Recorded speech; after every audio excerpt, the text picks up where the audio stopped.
ನಮಸ್ಕಾರ ಕರ್ನಾಟಕ ಇದೀನಾಗೆ ಸ್ವಾಗತ. ನಾನು ಲತಾ ಧರ್ಮರಾಜ್. ಈಗ ಹೆಡ್ಲೈನ್ಸ್.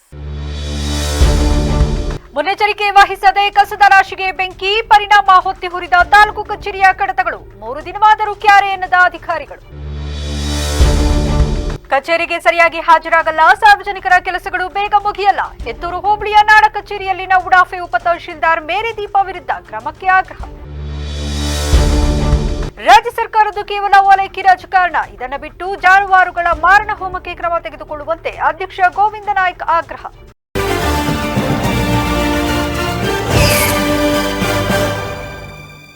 ಬೇಲೂರು ಪಟ್ಟಣದ ಹಳೆ ತಾಲೂಕು ಕಚೇರಿ ಆವರಣದಲ್ಲಿ ರಾಶಿ ಕಸಕ್ಕೆ ಹಾಕಿದ ಬೆಂಕಿಯ ಕೆನ್ನಾಲಿಗೆ ಹೆಚ್ಚು ಉರಿಯುತ್ತಿರುವ ಜೊತೆಗೆ ಸುತ್ತಲಿನ ಪ್ರದೇಶ ಹೊಗೆಯಿಂದ ಕೂಡಿ ಜನರು ತೀವ್ರ ಆತಂಕಕ್ಕೆ ಒಳಗಾಗಿದ್ದಾರೆ.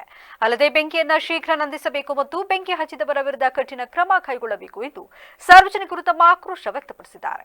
ಹೌದು, ಶಿಲ್ಪಕಲೆಗಳ ನಾಡು, ಚನ್ನಕೇಶವನ ಬೀಡು ಎಂದೇ ಖ್ಯಾತಿಯಾದ ಬೇಲೂರು ಪಟ್ಟಣದ ಹೃದಯ ಭಾಗದಲ್ಲಿರುವ ಶತಮಾನ ಪೂರೈಸಿದ ಹಳೆ ತಾಲೂಕು ಕಚೇರಿ ಸದ್ಯ ಕಸಬಾ ಹೋಬಳಿಗೆ ಒಳಪಟ್ಟ ಕಚೇರಿಯ ಸುತ್ತಮುತ್ತಲಿನ ರಾಶಿ ಕಸಕ್ಕೆ ಇಲ್ಲಿನ ಅಧಿಕಾರಿ ಸಿಬ್ಬಂದಿಗಳು ಮುನ್ನೆಚ್ಚರಿಕೆ ಇಲ್ಲದೆ ಬೆಂಕಿಯನ್ನು ಹಾಕಿದ ಪರಿಣಾಮ ಬೆಂಕಿಯ ಕೆನ್ನಾಲಿಗೆ ತೀವ್ರತೆ ಪಡೆದಿದೆ.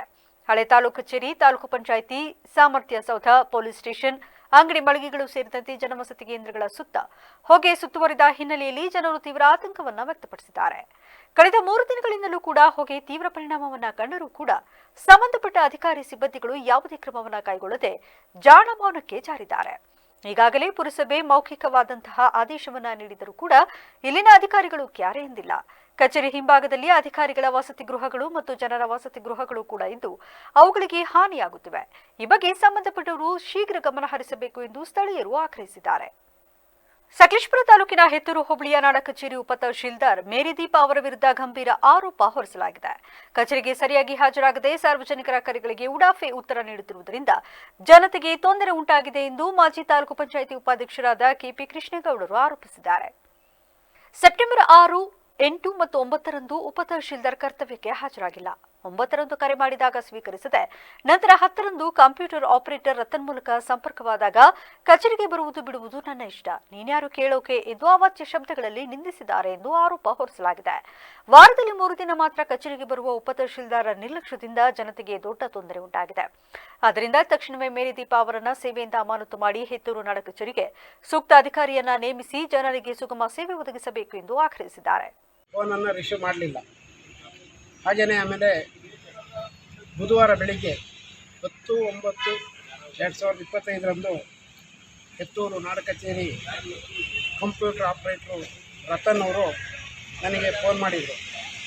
ಫೋನ್ ಮಾಡಿದಂಥ ಸಂದರ್ಭದಲ್ಲಿ ನಾನು ರತನ್ ಅವರಿಗೆ ಹೇಳಿದೆ, ನಿಮ್ಮ ಉಪ ತಹಸೀಲ್ದಾರ್ ಮೇಡಮ್ ಅವರಿಗೆ ಮೇಲಧಿಕಾರಿಗಳಿಗೆ ಒಂದು ಕಂಪ್ಲೇಂಟ್ ಕೊಡ್ತಾ ಇದ್ದೀನಿ ಅಂತೇಳಿ ಅವರು ಆ ರತನ್ ಅವರ ಮೊಬೈಲನ್ನು ತೆಗೆದುಕೊಂಡು ನನಗೆ,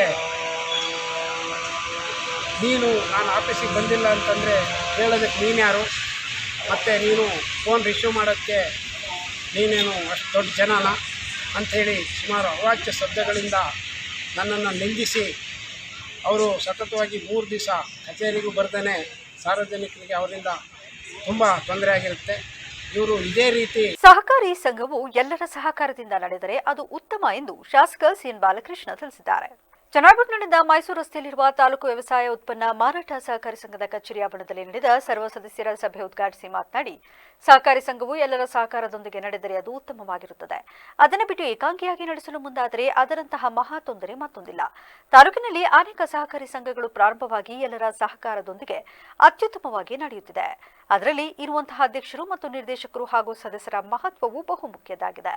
ಅದರಂತೆ ತಾಲೂಕು ವ್ಯವಸಾಯ ಉತ್ಪನ್ನ ಮಾರಾಟ ಸಂಘವು ರೈತರಿಗೆ ಅನುಕೂಲವಾಗುವ ನಿಟ್ಟಿನಲ್ಲಿ ಅನೇಕ ಸಹಕಾರಗಳನ್ನು ನೀಡುತ್ತಾ ಬಂದಿದೆ ಹಾಗೂ ರೈತರಿಗೆ ಬೇಕಾಗುವಂತಹ ರಸಗೊಬ್ಬರ, ಕೀಟನಾಶಕ, ಇತರ ವಸ್ತುಗಳನ್ನು ಸಹಕಾರ ಮಾಡಲು ಮುಂದಾಗಿದೆ ಎಂದರು. ಕ್ಷೇತ್ರಕ್ಕೆ ಒಬ್ರಿಗೊಬ್ರು ಸಹಕಾರ ನೀಡಿದಾಗ ಮಾತ್ರ ಸಹಕಾರಿ ಕ್ಷೇತ್ರ ಉನ್ನತ ಮಟ್ಟಕ್ಕೆ ಬೆಳೀತಕ್ಕಂಥದಕ್ಕೆ ಸಾಧ್ಯ ಆಗ್ತದೆ. ಇಲ್ಲದೆ ಹೋದರೆ ಮುಳುಗೋಯ್ತದೆ ಪರಿಸ್ಥಿತಿ. ನಾವು ಯಾವತ್ತೂ ಸಹಕಾರಿ ಸಂಸ್ಥೆಗಳಲ್ಲಿ ಒಳ್ಳೆಯ ಭಾವನೆಗಳನ್ನು ಇಟ್ಕೊಂಡು ನಾವು ಸೇವೆಯನ್ನು ಮಾಡಬೇಕು. ಏಕೆಂದರೆ ಇಲ್ಲದೆ ಹೋದರೆ ಏನಾಗುತ್ತೆ, ಅದು ಕೆಳಗೆ ಬೀಳುವಂಥ ಒಂದು ಸನ್ನಿವೇಶಗಳು ಆಗ್ತದೆ. ಇವತ್ತು TAPC ಉನ್ನತ ಮಟ್ಟಕ್ಕೆ ಬಂದಿದೆ. ಹಿಂದೆ ನಮ್ಮ ಕರಡವ ಮಂಜಣ್ಣವ್ರು ದೈಹಿಕವಾಗಿ ಮುಂದೆ ಇಲ್ಲ. ಅವರು ಕೂಡ ಇಲ್ಲಿ ಮಾರ್ಕೆಟಿಂಗ್ ಫೆಡರೇಷನ್ ಡೈರೆಕ್ಟರ್ ಆದಾಗ ಅವರು ಕೂಡ ಸ್ವಲ್ಪ ಹಣಕಾಸಿನ ಸಹಕಾರವನ್ನು ನನ್ನ ಪ್ರಕಾರ 15-20 ಲಕ್ಷ ರೂಪಾಯಿನ ಈ ಸಂಸ್ಥೆಯ ಕಟ್ಟಡ ಮತ್ತು ವಗೈರೆಗೆ ಸಹಕಾರವನ್ನು ಮಾಡಿದ್ದಾರೆ. ಅವ್ರನ್ನೂ ಕೂಡ ನಾವು ಇಲ್ಲ ಅಂದ್ಕೊಂಡು ಅವ್ರನ್ನು ಕೂಡ ನೆನಪಿಸ್ಕೊಳ್ಳೋದು ಕೂಡ ನಮ್ಮ ಜವಾಬ್ದಾರಿಯಾಗಿದೆ. ಬಹುಶಃ ಅವರು ಕಾಲವಾದಂಥ ನಂತರ ಬಹುಶಃ ಅವಕಾಶ ಸಿಕ್ಕಿದಾಗ ಇಲ್ಲಿ ಸೇನ್ ಪುಟ್ಟಸ್ವಾಮಿಗೌಡರು ಕೂಡ ಡೈರೆಕ್ಟರ್ ಆಗಿದ್ದಂಥ ಸನ್ನಿವೇಶದಲ್ಲಿ ಇಲ್ಲಿಂದ ಸ್ಟೇಟ್ ಮಾರ್ಕೆಟಿಂಗ್ ಫೆಡರೇಷನ್ ತಾಲೂಕು ವ್ಯವಸಾಯ ಉತ್ಪನ್ನ ಮಾರಾಟ ಸಹಕಾರಿ ಸಂಘದ ಅಧ್ಯಕ್ಷ ಅನಿಲ್ ಕುಮಾರ್ ಮಾತನಾಡಿ, ಅನೇಕ ಮಹನೀಯರ ಕೊಡುಗೆಯಿಂದ ತಾಲೂಕಿನ ವ್ಯವಸಾಯ ಉತ್ಪನ್ನ ಮಾರಾಟ ಸಹಕಾರಿ ಸಂಘವು ಈ ಮಟ್ಟಕ್ಕೆ ಬೆಳೆದು ನಿಂತಿದೆ. ಅಂದು ಮಾಜಿ ಕಂದಾಯ ಸಚಿವರಾದಂತಹ ಶ್ರೀಕಂಠಯ್ಯನವರ ಶ್ರಮವೂ ಕೂಡ ಈ ಸಹಕಾರಿ ಸಂಘಕ್ಕೆ ಬಹುಮುಖ್ಯವಾಗಿದೆ. ಅಂತಹ ಮಹನೀಯರನ್ನು ನಾವು ಎಂದಿಗೂ ಕೂಡ ಮರೆಯಬಾರದು ಎಂದರು. ಸಂಸ್ಥೆ ಪ್ರಾರಂಭ ಆಯಿತು. ಆ ಪ್ರಾರಂಭ ಆದಂಥ ಸಂದರ್ಭದಲ್ಲಿ ಇದು ತಾಲೂಕು ಸಮಗ್ರ ಸೇವಾ ಸಹಕಾರ ಸಂಘ ಅಂತ ಒಂದು ರಿಜಿಸ್ಟರ್ ಆಯಿತು. ತದನಂತರದ ದಿನಗಳಲ್ಲಿ ಇದು ನಮ್ಮನ್ನ 16/5/1958 ತಾಲೂಕು ವ್ಯವಸಾಯೋತ್ಪನ್ನ ಮಾರಾಟ ಸಹಕಾರ ಸಂಘ ಎಂಬುದಾಗಿ ನಾಮಕರಣ ಆಯಿತು.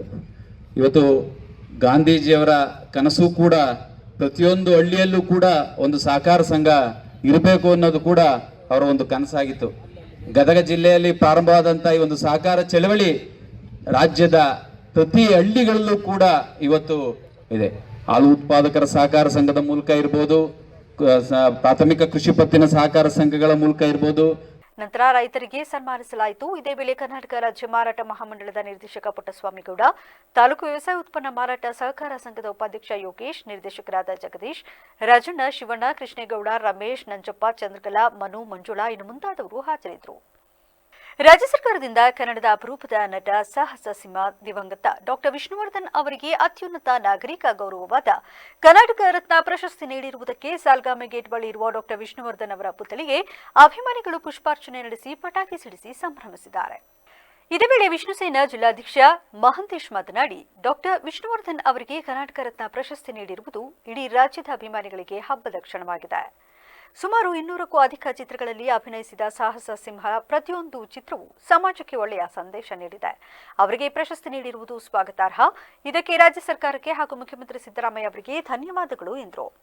ಡಾಕ್ಟರ್ ವಿಷ್ಣುವರ್ಧನ್ ಅವರ ಸಮಾಧಿಗೆ ಬೆಂಗಳೂರಿನಲ್ಲಿ 10 ಗುಂಟೆ ಜಾಗ ನೀಡುವುದಾಗಿ ಸರ್ಕಾರ ಹೇಳಿರುವುದಕ್ಕೆ ಹರ್ಷದ ವಿಚಾರ. ಅದರ ಪೂರ್ಣತೆಗೆ ಎಲ್ಲ ಅಭಿಮಾನಿಗಳು ಒಗ್ಗಟ್ಟಾಗಿ ಹೋರಾಟ ಮಾಡೋಣ ಎಂದರು. ಇಡೀ ನಮ್ಮ ಕರ್ನಾಟಕಕ್ಕೆ ಒಳ್ಳೆಯ ಒಂದು ಸುದ್ದಿ ಬಂದಿದೆ. ನಾವೆಲ್ಲ ಒಂದು ಮಂಕಾಗ್ಬಿಟ್ಟಿದ್ದೀವಿ. ಈ ದಿನ ನಮಗೆ ಎಲ್ಲರಿಗೂ ಅಭಿಮಾನಿಗಳಿಗೆಲ್ಲರಿಗೂ ಒಂದು ಸಂತೋಷ ತಂದಿದೆ. ಇಡೀ ಸಿದ್ದರಾಮಯ್ಯನವರಿಗೂ ಅವ್ರಿಗೂ ಸುಸ್ವಾಗತವನ್ನು ಮಾಡ್ತಾಯಿದ್ವಿ. ನಮಗೆ ಬಂದಿರೋದು ಈ ಕರ್ನಾಟಕದಲ್ಲಿ ಜನ ವಿಷ್ಣುವರ್ಧನ್ ಅವರಿಗೆ ಎಷ್ಟು ಅಭಿನಯ ಮಾಡಿದ್ದಾರೆ. ಅವರು 200 ಚಿತ್ರದಲ್ಲೇ ಮಾಡಿದ್ದಾರೆ. ಅವ್ರಿಗೆಲ್ಲ ಅವರು ಫಿಲಮ್ಗಳು ನೋಡಿದ್ರೆ ಈಗಲೂ ನಮಗೆ ಒಂದು ಇದು ಬರುತ್ತೆ. ಎಲ್ಲ ಅಭಿಮಾನಿಗಳಿಗೆ ಈ ಸುದ್ದಿ ತಾನು ಹಿಂದೂ ಎಂಬ ಪದವು ಬಾಯಿ ಮಾತಿಗೆ ಮಾತ್ರ ಸೀಮಿತವಾಗಿರಿಸದೆ ವೃತ್ತಿಯಲ್ಲಿಯೂ ಹಿಂದುತ್ವವನ್ನ ತೋರಿಸಬೇಕು ಎಂದು ಪಶ್ಚಿಮ ಘಟ್ಟಗಳ ಸಂರಕ್ಷಣಾ ಪಡೆಯ ಮಾಜಿ ಅಧ್ಯಕ್ಷ ಗೋವಿಂದ ನಾಯ್ಕ್ ಸಚಿವ ಮಂಕಾಳ ವೈದ್ಯರ ಮೇಲೆ ಕಿಡಿಕಾರಿದ್ದಾರೆ. ಭಟ್ಕಳ ತಾಲೂಕಿನ ಮುಕ್ಮತ್ ಕಾಲೋನಿಯ ಗುಡ್ಡದ ಮೇಲೆ ಜಾನುವಾರುಗಳ ಮೂಳೆಗಳು ರಾಶಿ ರಾಶಿಯಾಗಿ ಬಿದ್ದಿದ್ದ ವಿಡಿಯೋ ಇತ್ತೀಚೆಗೆ ಸಾಮಾಜಿಕ ಜಾಲತಾಣದಲ್ಲಿ ವೈರಲ್ ಆಗಿದ್ದು, ಈ ಕುರಿತು ಅಭಿಪ್ರಾಯ ವ್ಯಕ್ತಪಡಿಸಿರುವ ಅವರು, ಈ ಹಿಂದೆ ಗೋಕಳ್ಳರನ್ನ ಗುಂಡಿಕ್ಕಿ ಕೊಲ್ಲಬೇಕು ಎಂದ ಸಚಿವರು ಭಟ್ಕಳ ತಾಲೂಕಿನಾದ್ಯಂತ ಅಕ್ರಮ ಗೋಸಾಗಾಟ ನಡೆಯುತ್ತಿದ್ದರೂ ಅದರ ವಿರುದ್ಧ ಚಕಾರವೆತ್ತದೆ ಓಲೈಕೆ ರಾಜಕಾರಣದಲ್ಲಿ ತೊಡಗಿದ್ದಾರೆ. ಅರಣ್ಯ ಇಲಾಖೆಗೆ ಸಂಬಂಧಪಟ್ಟ ಜಾಗದಲ್ಲಿ ಗೋತ್ಯಾಜ್ಯವನ್ನ ರಾಜಾರೋಷವಾಗಿ ವಿಲೇವಾರಿ ಮಾಡುವಾಗ ಅರಣ್ಯ ಇಲಾಖೆ ಕಣ್ಮುಚ್ಚಿ ಕುಳಿತುಕೊಂಡಿರುವುದು ಅನುಮಾನಗಳಿಗೆ ಈಡು ಮಾಡಿಕೊಟ್ಟಿದೆ ಎಂದು ಆಕ್ರೋಶ ಹೊರಹಾಕಿದ್ರು. ಅರಣ್ಯ ಇಲಾಖೆ ಅಧಿಕಾರಿಗಳು ಬಡವರು ಮನೆ ಕಟ್ಟಿಕೊಂಡರೆ ಅಪರಾಧ ಎಂಬಂತೆ ಮನೆಗಳನ್ನ ಖುಲ್ಲಾಪಡಿಸುವುದು, ತೋಟಗಳನ್ನ ನಾಶ ಮಾಡುವುದರಲ್ಲಿ ಅಧಿಕಾರವನ್ನ ತೋರಿಸುತ್ತಾರೆ. ಆದರೆ ಅರಣ್ಯ ಇಲಾಖೆಯ ಪ್ರದೇಶದಲ್ಲಿ ಜಾನುವಾರುಗಳ ಮೂಳೆ ಮತ್ತು ತ್ಯಾಜ್ಯ ವಿಲೇವಾರಿ ಮಾಡಿದರೂ ಸೂಕ್ತ ಕ್ರಮ ಕೈಗೊಳ್ಳದೇ ಇರುವುದು ವಿಪರ್ಯಾಸ ಎಂದರು. ಆ ದೃಷ್ಟಿಯಿಂದ ಮತ್ತು ರೋಗ ರುಜಿನಗಳು ಹರಡುವಂಥ ಸಾಧ್ಯತೆಗಳು ಹೆಚ್ಚಿದೆ. ಹಾಗಾಗಿ ಈ ಮತ್ತು ಮೂಳೆ ಮಾಂಸವನ್ನು ಆ ಗುಡ್ಡದ ಮೇಲೆ ಅರಣ್ಯ ಇಲಾಖೆಯ ಅರಣ್ಯ ಇಲಾಖೆಯ ಅದಕ್ಕೆ ಆಸ್ಪದ ಕೊಟ್ಟಿದೆಯಾ ಅನ್ನೋ ಬಗ್ಗೆ ಯಕ್ಷ ಪ್ರಶ್ನೆ. ಅರಣ್ಯ ಇಲಾಖೆ ಇದ್ರ ಬಗ್ಗೆ ಏನು ಕ್ರಮ ಕೈಗೊಂಡಿದೆ? ಅರಣ್ಯ ಇಲಾಖೆಯವರು ಕಣ್ಣು ಮುಚ್ಚಿ ಕೂತ್ಕೊಂಡಿದ್ದಾರಾ? ಸಾಮಾನ್ಯವಾಗಿ ಅರಣ್ಯ ಇಲಾಖೆಯವರು ಯಾವುದಾದ್ರೂ ಒಂದು ಸಣ್ಣ ಪುಟ್ಟ ಬಡವರು ಮನೆ ಮಾಡಿದ್ರೆ ಅದನ್ನು ಕಿತ್ತೊಗೆಸುವಂಥ ಕೆಲಸ ಮಾಡ್ತಾರೆ ಅರಣ್ಯ ಇಲಾಖೆಯವರು. ಅದ್ರ ಬಗ್ಗೆ ನಮ್ಮ ಅಭ್ಯಂತರ ಇಲ್ಲ. ಆದರೆ ಇದೊಂದು ಕಣ್ಣಿಗೆ ಕಾಣದೇ ರೀತಿಯಲ್ಲಿ ಕಣ್ಣು ಮುಚ್ಚಿ ಕೂತ್ಕೊಂಡಂಥ ಅರಣ್ಯ ಇಲಾಖೆಗೆ ನಾನು ಪ್ರಶ್ನೆ ಮಾಡ್ತೇನೆ. ನಾನೊಬ್ಬ ಪಶ್ಚಿಮ ಘಟ್ಟದ ಸಂರಕ್ಷಣೆ ಕಾರ್ಯಪಡೆಯ ನಿಗಮದ ಮಾಜಿ ಅಧ್ಯಕ್ಷನಾಗಿ ಇಷ್ಟೆಲ್ಲ ಗೊತ್ತಿದ್ದು ಅರಣ್ಯ ಇಲಾಖೆ ಈ ಕಣ್ಣು ಮುಚ್ಚಾಲೆ ಆಟ ಆಡ್ತಾ ಇದೆ. ಅರಣ್ಯ ಇಲಾಖೆ ತುರ್ತು ಕ್ರಮ ಕೈಗೊಳ್ಳಬೇಕನ್ನು ಈ ಮೂಲಕ ತಿಳಿಸ್ಕೊಳ್ತೇನೆ. ಮತ್ತೊಮ್ಮೆ ಈ ಕಾಂಗ್ರೆಸ್ ಸರ್ಕಾರ ಈಗಿನ ಸಚಿವರು ಮಂಕಾಳ ವೈದ್ಯ ಅವರು ಶಾಲೆಯ ಸಮಗ್ರ ಅಭಿವೃದ್ಧಿಗೆ ತಮ್ಮದೇ ಆದ ಕೊಡುಗೆ ನೀಡುವ ಮೂಲಕ ವಿದ್ಯಾರ್ಥಿಗಳ ಸರ್ವತೋಮುಖ ಬೆಳವಣಿಗೆಗೆ ಪೂರಕವಾಗಿ ನಿಷ್ಠೆಯಿಂದ ಶಿಕ್ಷಕ ವೃತ್ತಿಯನ್ನ ನಿರ್ವಹಿಸಿ ಇಡೀ ಗ್ರಾಮಸ್ಥರಿಗೆ ಅಚ್ಚುಮೆಚ್ಚಿನ ಶಿಕ್ಷಕ ಎಂಬ ಹೆಗ್ಗಳಿಕೆಗೆ ಪಾತ್ರವಾದ ಶಿಕ್ಷಕ ತೀರ್ಥಕುಮಾರ್ ಏಕಾಏಕಿ ವರ್ಗಾವಣೆ ಮಾಡಿರುವುದು ನಿಜಕ್ಕೂ ಖಂಡನೀಯವಾಗಿದೆ ಎಂದು ಗ್ರಾಮಸ್ಥರು ವಿದ್ಯಾರ್ಥಿಗಳು ಪ್ರತಿಭಟಿಸಿದ್ದಾರೆ. ಹೌದು, ಇಂತಹ ಒಂದು ಘಟನೆಗೆ ಸಾಕ್ಷಿಯಾದ ತಾಲೂಕಿನ ಅಮ್ಮನಬ್ಯಾಡರಹಳ್ಳಿ ಸರ್ಕಾರಿ ಕಿರಿಯ ಪ್ರಾಥಮಿಕ ಶಾಲೆಯಲ್ಲಿ ಸದ್ಯ 14 ವಿದ್ಯಾರ್ಥಿಗಳಿದ್ದು ಜಯಪ್ರಕಾಶ್ ಮತ್ತು ತೀರ್ಥಕುಮಾರ್ ಎಂಬುವರು ಇಬ್ಬರು ಶಿಕ್ಷಕರಿದ್ದಾರೆ. ಶಿಕ್ಷಕ ತೀರ್ಥಕುಮಾರ್ ವರ್ಗಾವಣೆಯನ್ನ ತೀವ್ರವಾಗಿ ಬೇಲೂರು ಗ್ರಾಮಸ್ಥರು ಖಂಡಿಸಿದ್ದಾರೆ. ಶಾಲಾ ಪೋಷಕರಾದ ಹೇಮಾ ಮಾತನಾಡಿ, ತೀರ್ಥಕುಮಾರ್ ಶಿಕ್ಷಕರು ನಮ್ಮ ಶಾಲೆಗೆ ಆಗಮಿಸಿದ ನಂತರ ದಿನದಿಂದ ದಿನಕ್ಕೆ ಮಕ್ಕಳ ಕಲಿಕೆ ಪ್ರಗತಿಯಾಗಿದೆ. ಅಲ್ಲದೆ ವಿವಿಧ ಚಟುವಟಿಕೆಗಳನ್ನು ತಿಳಿಸಿದ್ದಾರೆ. ಈಗಾಗಲೇ ಶಿಕ್ಷಕರ ವರ್ಗಾವಣೆಯಿಂದ ಮಕ್ಕಳು 2 ದಿನದಿಂದ ಶಾಲೆಗೆ ಹೋಗಿಲ್ಲ. ಮೊದಲೇ ಅಮ್ಮನಬ್ಯಾಡರಹಳ್ಳಿ ಕಾಡಿನ ಮಧ್ಯೆ ಇರುವ ಕಾರಣದಿಂದ ಕಾಡು ಪ್ರಾಣಿಗಳಿಂದ ಬೇರೆ ಕಡೆ ಹೋಗಲು ಸಾಧ್ಯವಿಲ್ಲ. ಮಕ್ಕಳ ಹಿತದೃಷ್ಟಿಯಿಂದ ಶಿಕ್ಷಕರನ್ನ ಉಳಿಸಿಕೊಡಿ ಎಂದರು. ವರ್ಗಾವಣೆ ಮಾಡಿದ್ರೆ ಎಲ್ಲರೂ BO ಆಫೀಸ್ ಮುಂದೆ ಹೋಗಿ ಸ್ಟ್ರೈಕ್ ಮಾಡೋಕ್ಕೂ ರೆಡಿ ಇದ್ದೀವಿ. ತೊಂದರೆ ಆಗ್ತಿಲ್ಲ. ನಾವು ಕಾಡಿರೋದ್ರಿಂದ ಕಾಡು ಪ್ರಾಣಿಗಳು ಜಾಸ್ತಿ ಇದೆ. ಅದರಿಂದಾಗಿ ಇಂಥ ಚಿಕ್ಕ ಮಕ್ಕಳನ್ನೆಲ್ಲ ಬೇರೆ ಕಡೆಗೆ ಕಳಿಸಿ ಓದಿಸೋಕ್ಕೆ ಕಷ್ಟ ಆಗುತ್ತೆ. ಅದರಿಂದಾಗಿ ತೀರ್ಥಕುಮಾರ್ ಸರ್ನ ಇಲ್ಲೇ ಉಳಿಸ್ಕೊಡಿ. ಶಾಲೆಯ ಜ್ಞಾನವಿ ಮತ್ತು ಧನುಷ್ ವಿದ್ಯಾರ್ಥಿಗಳು ಮಾತನಾಡಿ, ನಮ್ಮ ಶಾಲೆಯ ಶಿಕ್ಷಕರಾದ ತೀರ್ಥಕುಮಾರ್ ಅವರು ನಮಗೆ ಅಚ್ಚುಮೆಚ್ಚಿನ ಶಿಕ್ಷಕರು. ಅವರ ದಿಸೆಯಿಂದಲೇ ನಾವುಗಳು ಶಾಲೆಗೆ ಸೇರಿದ್ದು. ನಾವುಗಳು ಖಾಸಗಿ ಶಾಲೆಯಲ್ಲಿ ಓದುವ ಚೈತನ್ಯವಿಲ್ಲ. ಶಿಕ್ಷಣ ಇಲಾಖೆ ಉಳಿಸಿಕೊಡಿ ಎಂದು ಮನವಿ ಮಾಡಿದರು. ಇಲ್ಲಿ 1ನೇ ಕ್ಲಾಸಿಂದ 5ನೇ ಕ್ಲಾಸ್ವರೆಗೂ ಇದೆ. ನಮ್ಮ ತೀರ್ಥಕುಮಾರ್ ಸರ್ ನಮಗೆ ತುಂಬ ಚೆನ್ನಾಗಿ ಪಾಠ ಮಾಡ್ತಾರೆ. ನಾವು ಕಾನ್ವೆಂಟಿಗೆ ಹೋಗಿ ಓದೋಕ್ಕಾಗಲ್ಲ. ಅದಕ್ಕೋಸ್ಕರ ಪ್ಲೀಸ್ ನಮ್ಮ ಸರ್ನ ಉಳಿಸ್ಕೊಡಿ. ಮಕ್ಕಳು ಹಾಗಾಗಿ ನಾವು ಗಾರ್ಮೆಂಟ್ಗೆಲ್ಲ ಹೋಗೋಕ್ಕಾಗಲ್ಲ, ಬೇರೆ ಸ್ಕೂಲ್ಗಳಿಗೆ ಹೋಗೋಕ್ಕಾಗಲ್ಲ. ಇಲ್ಲಿ ಚಿರತೆ ಕಾಟ ಇದೆ. ಅದಕ್ಕೆ ನಮಗೆ ನಮ್ಮ ಸರ್ ಬೇಕೇ ಬೇಕು. ಪ್ಲೀಸ್ ಉಳಿಸ್ಕೊಡಿ. ನಮ್ಮದು ಅಮ್ಮನಬ್ಯಾಡರಹಳ್ಳಿ ಗ್ರಾಮ. ಇಲ್ಲಿ 2023-24ನೇ ಸಾಲಲ್ಲಿ 8 ಮಕ್ಕಳಿದ್ದು ಅಂತ ಹೇಳ್ಬಿಟ್ಟು ಅದನ್ನು ಗಣತಿ ತಗೊಂಡು ಸರ್ಕಾರ ಇವತ್ತು ಒಬ್ಬರು ನಮ್ಮ ಒಳ್ಳೆ ಸರ್ನ ತೀರ್ಥಕುಮಾರ್ ಸರ್ ಅಂತ ಅವ್ರನ್ನ ಇವತ್ತು ಟ್ರಾನ್ಸ್ಫರ್ ಮಾಡಿದೆ. ಹಂಗಾಗಿ ನಮಗಿಲ್ಲಿ ಈ ವರ್ಷದ ಗಣತಿಲಿ 14 ಮಕ್ಕಳು ಇರೋದ್ರಿಂದ, ಆಮೇಲೆ ಸರ್ ನಮಗೆ ಅಡ್ಜಸ್ಟ್ ಆಗಿರೋದ್ರಿಂದ, ಒಳ್ಳೆ ಸರ್ ಆಗಿರೋದ್ರಿಂದ ಇಲ್ಲಿ ಮಕ್ಕಳಿಗೆ ಆಟ ಪಾಠ ಮತ್ತು ವಿದ್ಯಾಭ್ಯಾಸ ಎಲ್ಲದೂ ಶಿಕ್ಷಣ ಎಲ್ಲ ಚೆನ್ನಾಗಿರೋದ್ರಿಂದ ನಮಗೆ ತೀರ್ಥಕುಮಾರ್ ಸರ್ ಮತ್ತು ಜಯಪ್ರಕಾಶ್ ಸರ್ ಏನು ಇಬ್ಬರು ಟೀಚರ್ಸ್ ಇದ್ದರು, ಅವರಿಬ್ಬರನ್ನು ಟೀಚರ್ಸ್ನ ನಮಗೆ ಉಳಿಸ್ಕೊಡ್ಬೇಕು ಅಂತ ಹೇಳಿ ವರ್ಗಾವಣೆನ ಮತ್ತು ಅವ್ರನ್ನ ಬೇರೆ ಕಡೆ ಆಗ್ತಂಗೆ ನಮ್ಮೂರಲ್ಲೇ. ಪ್ರತಿಭಟನೆಯಲ್ಲಿ ಗ್ರಾಮಸ್ಥರಾದ ಧರ್ಮನಾಯಕ್, ಸಂತೋಷ್, ಪ್ರಕಾಶ್, ಶಿವಶಂಕರ್, ಚಂದ್ರನಾಯಕ್, ತೀರ್ಥಕುಮಾರಿ, ಧನುಷ್, ಲಕ್ಷ್ಮಮ್ಮ, ಸುಂದರಮ್ಮ, ಪಾರ್ವತಮ್ಮ, ತಂಗಮ್ಮ ಇನ್ನು ಮುಂತಾದವರು ಭಾಗವಹಿಸಿದರು. ಕೆಪಿಸಿಸಿ ಕಾರ್ಮಿಕ ವಿಭಾಗದ ರಾಜ್ಯ ಉಪಾಧ್ಯಕ್ಷರನ್ನಾಗಿ ಕೆಪಿಸಿಸಿ ಅಧ್ಯಕ್ಷರಾದ ಡಿಕೆ ಶಿವಕುಮಾರ್ ಅವರ ಆದೇಶದ ಮೇರೆಗೆ ನಮ್ಮನ್ನ ನೇಮಿಸಲಾಗಿದೆ ಎಂದು ಡಾಕ್ಟರ್ ಗೋಪಾಲೇಗೌಡ ಮರ್ಕೊಲ್ಲಿ ತಿಳಿಸಿದರು. ಸುದ್ದಿಗೋಷ್ಠಿಯಲ್ಲಿ ವಿಷಯ ತಿಳಿಸಿದ ಅವರು, ಎಐಸಿಸಿ ಸದಸ್ಯರಾದ ಗಂಡಸಿ ಶಿವರಾಮ್ ಅವರ ಶಿಫಾರಸಿನ ಮೇರೆಗೆ ತಮ್ಮನ್ನ ತಕ್ಷಣದಿಂದ ಜಾರಿಗೆ ಬರುವಂತೆ ನೇಮಕ ಮಾಡಲಾಗಿದೆ. ತನಗೆ ನೀಡಿರುವ ಜವಾಬ್ದಾರಿಯನ್ನು ಅಚ್ಚುಕಟ್ಟಾಗಿ ನಿಷ್ಠೆಯಿಂದ ನಿಭಾಯಿಸುವೆ ಎಂದರು. ರಾಜ್ಯ ಮತ್ತು ಜಿಲ್ಲಾ ಕಾಂಗ್ರೆಸ್ ಸಮಿತಿಯ ಮಾರ್ಗದರ್ಶನದಲ್ಲಿ ಸ್ಥಳೀಯ ನಾಯಕರ ಸಹಕಾರದೊಂದಿಗೆ ಪಕ್ಷ ಸಂಘಟನೆ ಮಾಡುವುದಾಗಿ ತಿಳಿಸಿದರು. ಹಾಗೆಯೇ ಕಾರ್ಮಿಕರ ಏಳಿಗೆಗೆ ಶ್ರಮಿಸುವೆ. ನನಗೆ ಈ ಅವಕಾಶ ಕಲ್ಪಿಸಿರುವ ಜಿಲ್ಲೆ ಹಾಗೂ ರಾಜ್ಯದ ಎಲ್ಲ ನಾಯಕರಿಗೆ ಧನ್ಯವಾದ ಹೇಳಿದರು. ಅಲ್ಲ, ನಿರೀಕ್ಷೆ ಇಟ್ಕೊಂಡಿದ್ದೀನಿ, ಕೊಡಬಹುದು ಅಂತ ಇಟ್ಕೊಂಡಿದ್ದೀನಿ. ಆಕಾಂಕ್ಷೆ ನಾನೇನು ಸನ್ಯಾಸಿ ಅಲ್ಲ, ಅಧಿಕಾರ ಬೇಡ ಅನ್ನೋಕ್ಕೆ.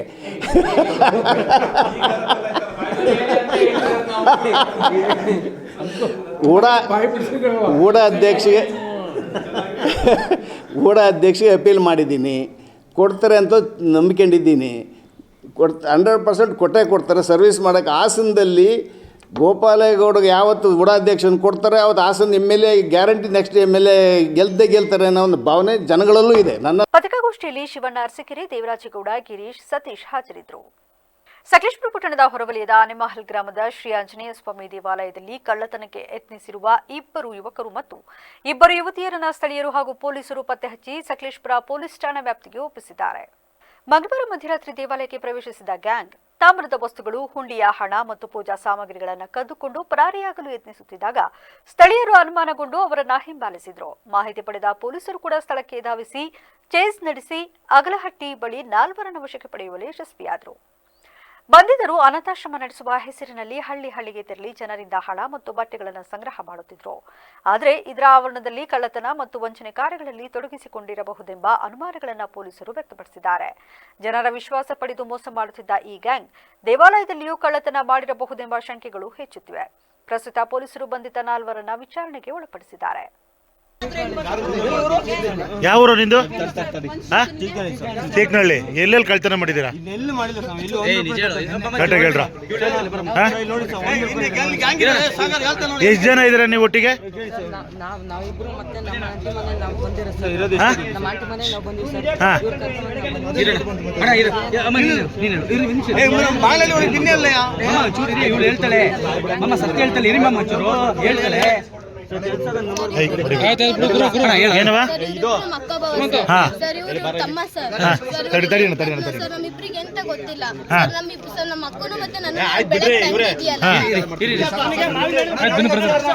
ನೋಡಿ, ಇವ್ರುಗಳು ಆನೆಮಲ್ ದೇವಸ್ಥಾನ ಇದೆಯಲ್ಲ, ಆನೆಮಲ್ ದೇವಸ್ಥಾನನ ಕಳ್ತನ ಮಾಡಿರೋದು.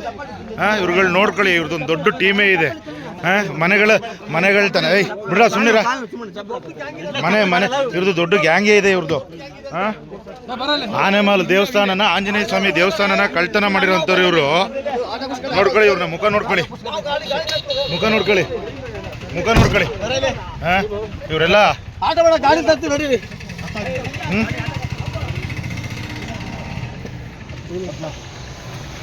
ನೋಡಿ, ಇವರು ಆನೆಮಲ್ ದೇವಸ್ಥಾನನ ಕಳ್ತನ ಮಾಡಿರ್ತಾರೆ. ಮುಖ ನೋಡ್ಕೊಳ್ಳಿ. ಇವ್ರದೊಂದು ದೊಡ್ಡ ಟೀಮೇ ಇರುತ್ತೆ ಇವರೆಲ್ಲ.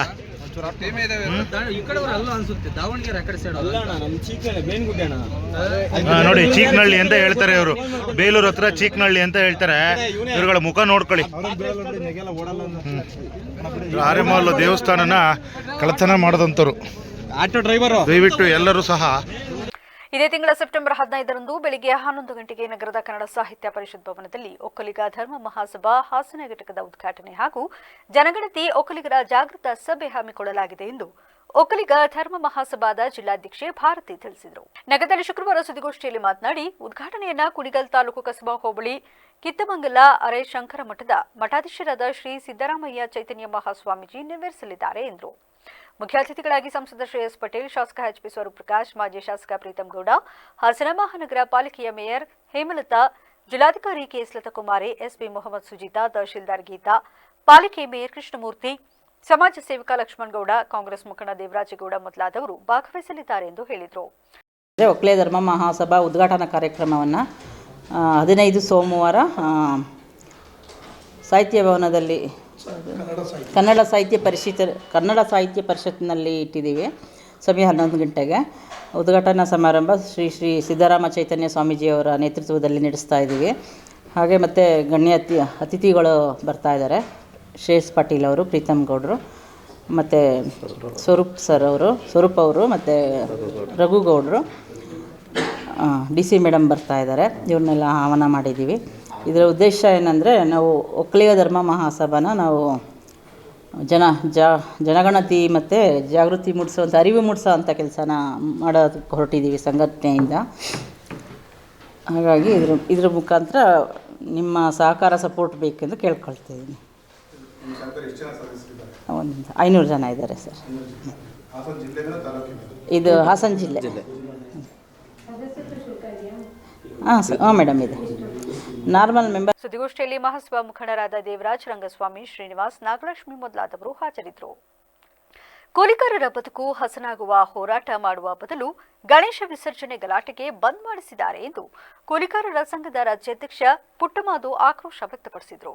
ಮಳವಳ್ಳಿ ಪಟ್ಟಣದ ರಾಮರೂಢ ಮಠದ ಆವರಣದಲ್ಲಿ ಕೃಷಿ ಕೂಲಿಕಾರರ ಸಂಘದ ವತಿಯಿಂದ ಸುಜ್ಜಲೂರು, ಆರ್ಬಿಹಳ್ಳಿ 4ನೇ ವಲಯ ಸಮ್ಮೇಳನವನ್ನು ಉದ್ಘಾಟಿಸಿ ಮಾತನಾಡಿ, ದೇವರ ಹೆಸರಿನಲ್ಲಿ ರಾಜಕೀಯ ಮಾಡಿರುವ ಬಗ್ಗೆ ಕೃಷಿ ಕೂಲಿಕಾರರ ಸಂಘದಿಂದ ವಿರೋಧ ವ್ಯಕ್ತಪಡಿಸಿದ ಅವರು, ಕೇಂದ್ರ ಸರ್ಕಾರ ಅಗತ್ಯ ವಸ್ತುಗಳ ಬೆಲೆ ಏರಿಕೆಯಿಂದ ಕೂಲಿಕಾರರು ಸಂಕಷ್ಟ ಎದುರಿಸುತ್ತಿದ್ದು, ಬೆಲೆ ಇಳಿಕೆ ಮಾಡುವ ಬದಲು ದೇವರ ಹೆಸರಿನಲ್ಲಿ ರಾಜಕೀಯ ಮಾಡುವುದು ಸರಿಯಾದ ಕ್ರಮವಲ್ಲ ಎಂದು ಆಕ್ರೋಶ ವ್ಯಕ್ತಪಡಿಸಿದರು.